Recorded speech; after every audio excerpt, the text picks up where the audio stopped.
Welcome everyone, and today I'm going to be predicting the 2022 governor's race for the 2022 midterms, and in November I will be comparing the actual outcome to my prediction to see if my prediction was accurate. And this is not my final prediction, so obviously my prediction will be changing throughout the summer. And so let's start. Let's start off with the state of Nevada. Most polls, Steve Sisolak is expected to win by a pretty significant margin, pretty comfortable margin. If you take a look at the latest polls, which is early April, B/C is the best on what you're getting at. He's up by 14. And if you're looking at a B+, that's a little bit, of the older ones. It's still April, actually, never mind. So early April, the highest, most accurate poll, B+, Sisolak is up by 4. So the more accurate it is, the closer the race is, the closer Lee is to a victory, even though Steve Sisolak, for the most part, is expected to win in Nevada. And I do think Steve Sisolak is going to win in Nevada, and the state of Nevada for the 2022 midterms for the governor's race will elect a Democrat as their governor. So, in my opinion, Nevada will elect Steve Sisolak, the Democrat, as their next governor. And he is the incumbent as well. Steve Sisolak will win another term as an incumbent from the state of Nevada. I think he's going to win by around 2 to 3%.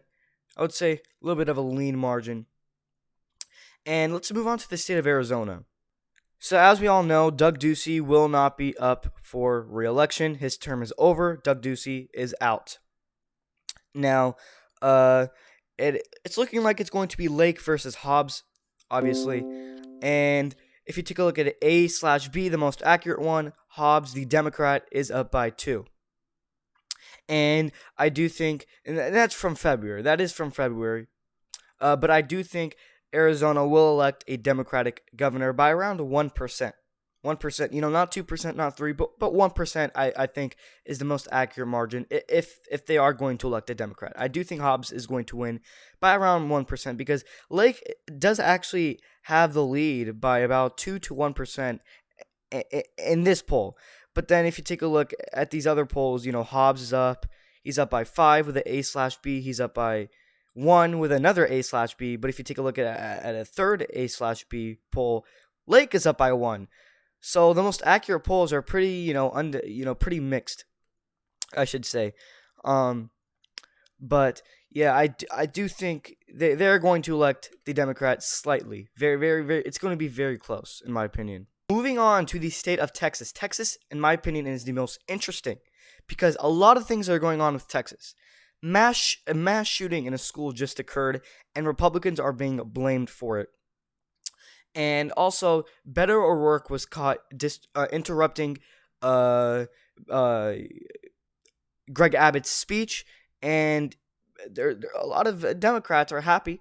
They think he stood up, and a lot of Republicans think the opposite. They don't think he stood up. They think he's a maniac. He is embarrassing himself, while on the other hand, like I just mentioned, Democrats think he stood up. So it's pretty split between the two parties. Republicans think that he's embarrassing himself, while Democrats think, for the most part, yes, he stood up for the mass shooting. And Republicans are not doing enough because they are mad at Greg Abbott for blaming mental disorder. And they're saying mental disorder is not a good thing, which I agree. In fact, I don't know why that shooter had that gun in the first place. He has a mental disorder. He does not have any right to own an AR-15.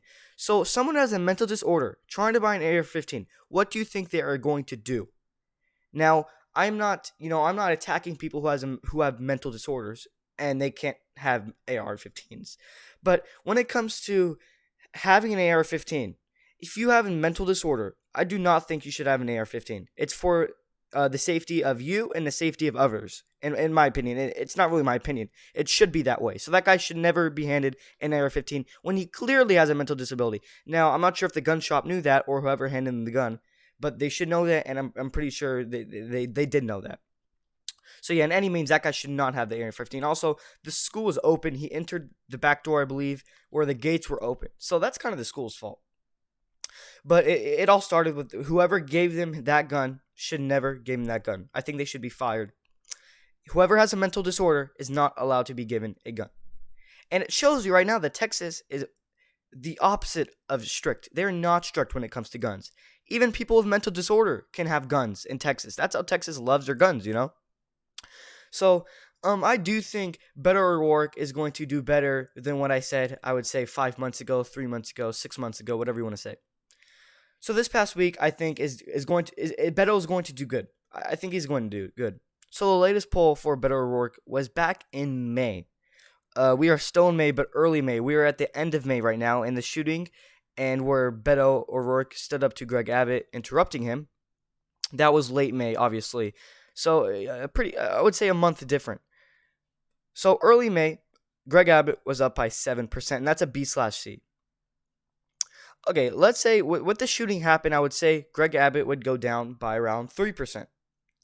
And, with it being, a little bit of an older poll, I would think Greg Abbott would probably go down by 5%. So, do I think Greg Abbott is going to lose his race? No, I do not think. I think he's going to be reelected. I think Beto O'Rourke will make it so tight, so close. The race is going to be extremely close. It's going to get crazy. It's going to be too close to call for a little while. But at the end of the day, I do think Greg Abbott is going to take the victory by around 3%. 3% is the exact margin, I would say, for Greg Abbott. No less than 2%, that's for sure. So yes, these mass shootings in Texas, I do think will give Beto O'Rourke a momentum, in my opinion. I really do think so. It's going to be extremely close. It's going to turn off some voters, and I think Democrats, especially the Latinos, will have a higher turnout for Beto O'Rourke, in my opinion. That's what I think. A lot of Latinos will turn out for Beto O'Rourke, and it's going to make the race close. It's going to make it tight, but at the end of the day, Greg Abbott will take this slight victory, 2 to 3%. Tilt to lean margin. I would say slightly lean, more leanish. Now moving on to the state of Florida, it's also interesting. DeSantis, the incumbent, Ron DeSantis, the Republican, the incumbent, taking on Charlie Crist. I believe his name is Charlie Crist. Let me know if I'm wrong, but I believe it is Charlie Crist. And these polls are extremely inaccurate, obviously. I'm not going to look at these polls. Not only they're old, well, they're not really old, actually. I wouldn't say that. No, they're not old. Count that out. But they are C/D, which is extremely inaccurate. And I can tell you right now, Ron DeSantis is not going to be winning by 24. He's not going to be winning by 16. He's not going to be winning by 19. And these are Republican pollsters, right-wing pollsters. So this is very inaccurate. And the political matrix / the listener group is also a left-wing poll, as you can see. No way he's going to win by 13. No way. And so, okay, the A and /Bs, DeSantis is still up by 21. He's up by 23. So there you go. The most accurate polls are saying DeSantis is going to win by double digits. You see A minuses, 3 of A minuses. DeSantis up by 8. DeSantis up by 11. DeSantis up by 16. So with that being said, I do think they're a little bit overestimating DeSantis. With that being said, I do think DeSantis is going to win the race by about 10%, likely margin, I would say. So yes, I do not think Charlie Crist will make it close at all. I'm not saying he can't. I'm not saying he can't make it close. He very well could, and I do not think he's going to win, though. That's for sure. So Ron DeSantis should be really pretty much comfortable. I don't think he should waste his money on campaigning too much. Nothing, he shouldn't waste money on ads. I think he's perfect. Floridians like him. They love him, no matter if you're Democrat or Republican. Well, the state is trending Republican. But yeah, Ron DeSantis, it's not going to be too competitive. So the seat in Florida itself is just not going to be too competitive. And moving on to the state of Georgia, which is extremely going to be interesting. It's going to be competitive. We have Brian Kemp, who recently got endorsed from Mike Pence, the former president of Donald Trump, and you have Stacey Abrams. They're going to rematch. It's basically a rematch from 2018 where Stacey Abrams lost. I believe she lost by 2%, 3%, somewhere around there. So yeah, it was pretty close in 2018, but now they're doing a rematch where if it was close back in 2018, who knows how close it will be now? Maybe Stacey Abrams could actually pull it off, in my opinion. And So let's check the polling in Georgia right now. Let's see. I know Trump did not endorse Brian Kemp. I think he is a little bit too harsh on Brian Kemp, and actually, whoever Donald. Personally, I would take Brian Kemp over David Perdue. David Perdue got destroyed by Brian Kemp. David Perdue himself said that he does not think he lost by that much of a margin. Um, and they're he's kind of taking the approach of the election in Georgia. David Perdue's number is inaccurate. He thinks he won by more, which in all reality, it would be fair. It's a Republican primary. It seems fair to me. And I think David Perdue wasn't just Donald Trump kind of lost that momentum with his endorsement in Georgia. It kind of showed that there. So if you take a look at the most accurate polling data, which is the most latest polling is from late April. You have both A's from Atlanta. Brian Kemp up by 5 against Stacey Abrams. And now, obviously, if David Perdue were to be elected, he would beat Abrams by 3, according to this poll. Now, obviously, Brian Kemp would probably do better than David Perdue. And, Stacey Abrams is winning from a right-wing polling. So this red shows that it's coming from a right-wingist. And Stacey Abrams is winning in a right-wing poll, which is pretty crazy. And then Kemp wins by 6%. And then if you take a look at Emerson College, the most accurate polls up on here, A-. You have Kemp beating Abrams by 8. So a lot of these polls are pretty, I would say, mixed. And then, he's winning by 2%. And here, Quinnipiac University. But that's from January, If you go up to, he's winning by 5 from from these polls. So, it's pretty mixed. It is pretty mixed, I would say. But at the end of the day, I do think that a lot of these polls are coming from, right-wingists. I would say. Abrams is going to lose. Okay, at the end of the day, I do think Brian Kemp is going to be reelected for, I believe, his last term. And I think he's going to knock off Stacey Abrams once again. I think he's going to win by about a percentage point, maybe 2%. No more than, I would say, 3%, though. I think it's going to be very close. But yes, I do think Brian Kemp is going to narrowly pull off the victory in Georgia. And it's going to be very close. It is going to be very, very close. But no matter who the winner is, I do think it's going to be close. If Stacey Abrams wins, she's barely going to win. If Brian Kemp wins, he's barely going to win. But at the end of the day, I'm going to slightly say Brian Kemp at this point. Now, moving on to the state of Wisconsin. He's up by 7. Evers is up by 7, against Witchman. So I do think Witchman is worse than Clefetch. And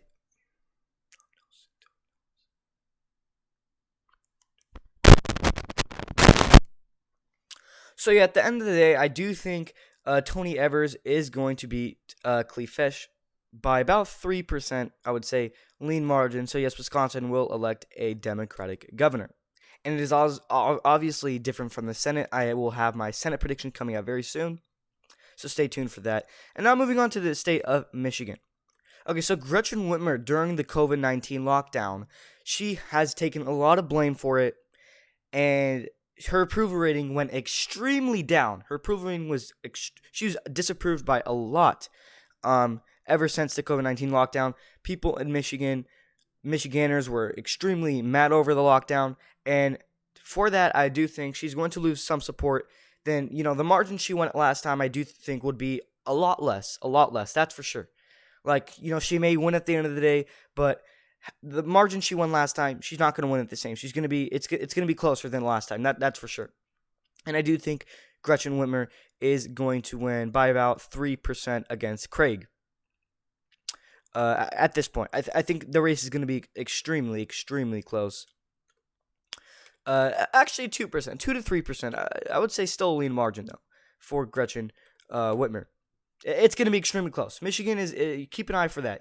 Craig can definitely knock out Gretchen Whitmer, but do I think it would happen? Probably not. I would say she would win it by 2.5% for an exact margin. And now Pennsylvania, coming from the state of Pennsylvania, Let's move on to Pennsylvania, and then we will end off with New Hampshire and Maine. Okay, so Pennsylvania will not be competitive, so I can mark that likely to safe. I'll leave it as likely. I do think, I believe his name is Tom Wolf, if that's his name, but Tom Wolf is going to beat Wagner, in my opinion, by about, I would say like 12%, 11 to 12%. That's a likely margin. Definitely not safe. But let's just mark that as a way. It's not going to be competitive, so let's just not talk about it. Let's not waste time from the video. Now, New Hampshire, I do believe Chris Sununu is going to win with a likely to safe margin. I'm kind of leaning towards safe. It's not going to be competitive. You know, he was given a choice to run for the Senate or the governor's race. He chose to stick to the governor's race. I made a video about that, by the way, where Chris Sununu announced he's going to stick to the governor's race instead of moving on to the Senate.